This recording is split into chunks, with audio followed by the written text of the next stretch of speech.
El precio cuenta. También se conoce como un precio sombra. Y estos precios en evaluación de proyectos refleja la expresión de valor en términos del bienestar.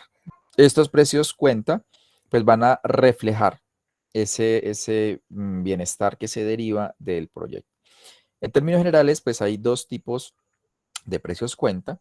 Uno que es el precio de eficiencia y el otro que son los precios sociales. Entonces, el precio de eficiencia nos dice acá que determinan el aporte de una unidad marginal del bien al bienestar, teniendo en cuenta el objetivo de la eficiencia. Es decir, en caso de que se genere una producción de algún producto, ¿ya? Lo que nos dice es qué tanto bienestar derivado de esa unidad que se produce aporta al bienestar. Entonces allí estamos nosotros teniendo en cuenta que esa es la eficiencia. Y los precios sociales tienen en cuenta el objetivo de la eficiencia y de la equidad, una dualidad que veíamos en clases anteriores.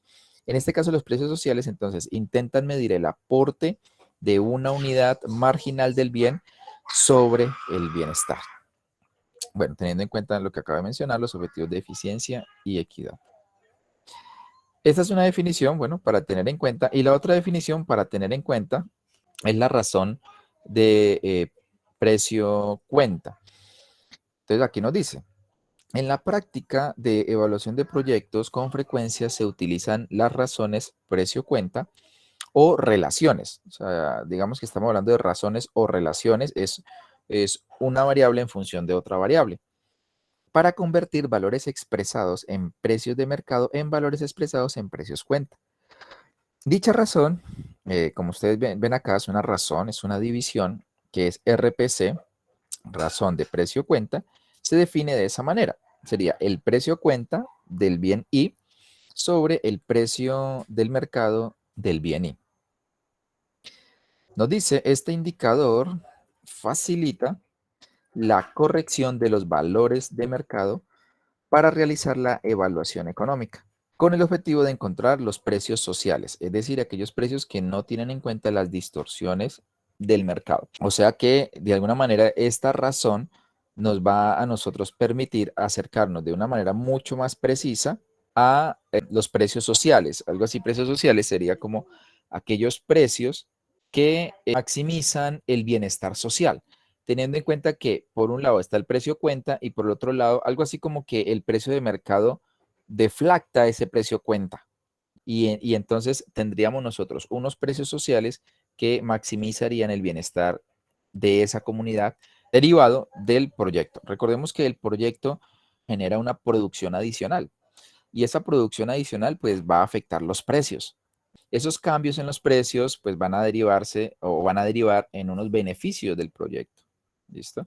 Y esos precios pues están relacionados precisamente con estos precios cuenta y por lo tanto a su vez con la razón de precios cuenta.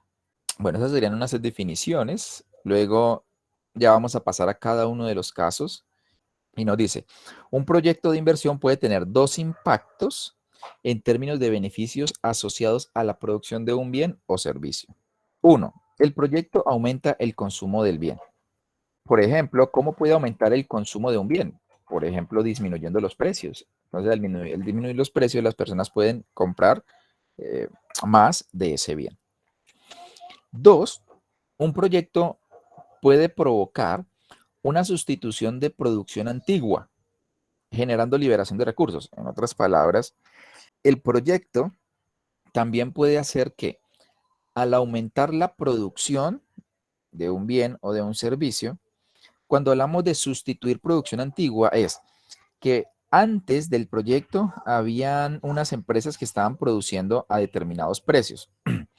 Con el proyecto se genera una producción adicional de donde esa producción anterior, o sea, sin el proyecto, se puede liberar o puede liberar recursos, por ejemplo, en términos de los empresarios, de que, oiga, pues estábamos produciendo a un costo mayor, ¿cierto? Y por eso teníamos que cobrar un precio alto.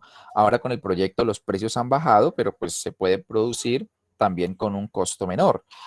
En ese sentido, entonces, el recurso que se libera en términos, por ejemplo, de costos, se puede usar para otros fines, otra clase de producción o mejorar la eficiencia en la misma empresa, etcétera, ¿vale?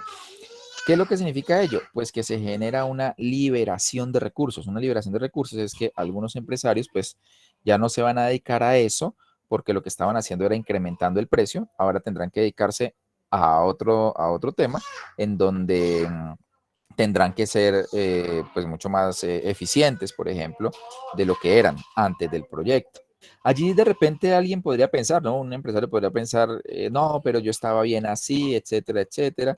Y entonces él se vería afectado y esa sería una externalidad negativa por el proyecto. Pero en términos generales, en proyectos, pues realmente lo que se persigue es un bienestar social por encima de un bienestar individual.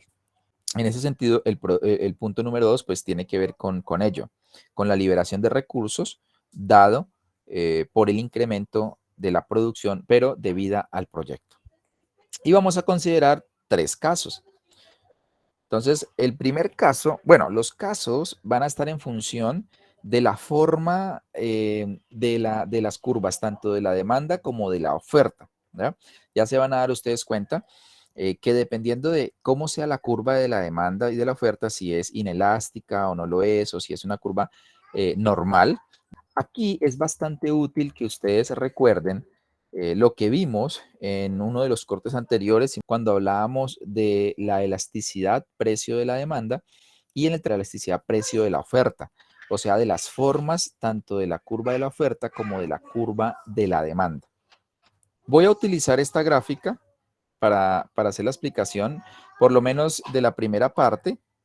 Entonces, en primer lugar, los casos arrancan acá en esta explicación en el 5.51 acerca de la valoración de productos, o uno podría pensar la valoración de un impacto de un proyecto, teniendo en cuenta el caso número 1. Recuerden que el caso número 1 es un mercado en donde la curva de la demanda es normal, es decir, que tiene una pendiente negativa, como ustedes lo ven acá, ¿cierto? Una pendiente negativa. Esta sería la demanda. Y la curva de la oferta es inelástica. Es decir, cuando hablamos de la curva de oferta inelástica es que es de esta forma, es así totalmente vertical. Entonces, esta sería la situación sin proyecto. Y en esta situación sin proyecto, yo quiero que ustedes noten 2 cosas. Uno, hay un precio de mercado que sería el P sub 0. Ese P sub 0 es el precio que cobran, que se cobra en el mercado. O sea, uno va a comprar, uno va a demandar y la oferta, o sea, los productores, empresarios dicen, bueno, te vale 5.000 pesos y yo como demanda, pues compro 5.000 pesos. Esos 5.000 pesos serían los precios. Ese es P sub 0. ¿De acuerdo? Sería como el precio de mercado. Ahora, pensemos en el caso de un proyecto. Entonces, en el caso de un proyecto, sería así, que quede pues mucho más amplia la gráfica. Miren que Q sub 0, cuando se corta, ¿cierto? Cuando la curva de la oferta se corta con la curva de la demanda, encontramos el precio y la demanda y oferta de equilibrio. O sea que ahí tendríamos a Q sub 0 y un P sub 0, o sea, el precio que se cobra por esa cantidad Q sub 0. Eso es sin proyecto. Ahora, pensemos que se genera un proyecto. Cuando se genera un proyecto, quiere decir, como lo dije hace un ratico en la introducción de los precios cuenta, se genera un aumento en la producción. En otras palabras, la curva que se desplaza es la curva de la oferta. O sea que se desplaza aquí hacia la derecha. Ese desplazamiento se nota acá, no sé si lo logran ver, espero que sí, aquí donde dice sigma más X. Ese sigma es la oferta inicial, por ejemplo, Q sub 0, y el más X, esa es la producción debida al proyecto. En ese sentido, entonces la nueva producción sería que esta Q sub 1, o sea que Q sub 1 es igual a sigma más X. ¿Listo? Bueno, eso en términos cualitativos. ¿Qué es lo más importante de aquí? Lo más importante de aquí es que nosotros calculemos, pues, los beneficios económicos del proyecto. Eso es en últimas lo que quiero aquí que ustedes aprendan a calcular. ¿Y cuál sería el beneficio económico del proyecto? Es el área gris que ustedes están viendo allí, porque esa es el área bajo la curva tanto de la demanda como el área que se genera cuando hay un incremento en la producción.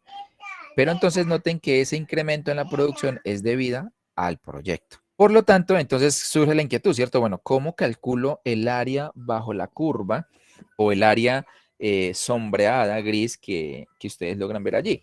Miren que esa área se conforma por dos figuras geométricas. Por un lado está el triángulo, ¿cierto? Y por otro lado hay un rectángulo. Entonces, como hemos hablado acerca de un área bajo la curva, pues es como si uno calculara el área bajo la curva del triángulo y le sumara el área bajo la curva del rectángulo o viceversa, ¿no? La fórmula para ello, de donde los beneficios económicos del proyecto sería delta Q, de donde delta Q es en este caso, sería Q sub 1 menos Q sub 0 multiplicado efectivamente por P sub 1. Es decir, aquí estaríamos calculando primero el área bajo la curva del rectángulo. La delta Q sería este Q sub 1 menos P sub 0 por la altura, ¿no? Base por altura, que sería la altura de P sub 1. Esta primera parte. Y la segunda parte le estamos sumando el área bajo la curva, o sea, es decir, Q sub 0, Q sub 1, perdón, menos Q sub 1 menos Q sub 0 por la, que sería aquí, base por la altura, que sería, en este caso, P sub 0 menos P sub 1, dividido, perdón, sobre 2, ¿no? Entonces sería la base Q sub 1 menos Q sub 0 por la altura, que sería la diferencia de P sub 0 menos P sub 1 y dividimos 2. ¿Listo? Ahí estaría los beneficios económicos del proyecto.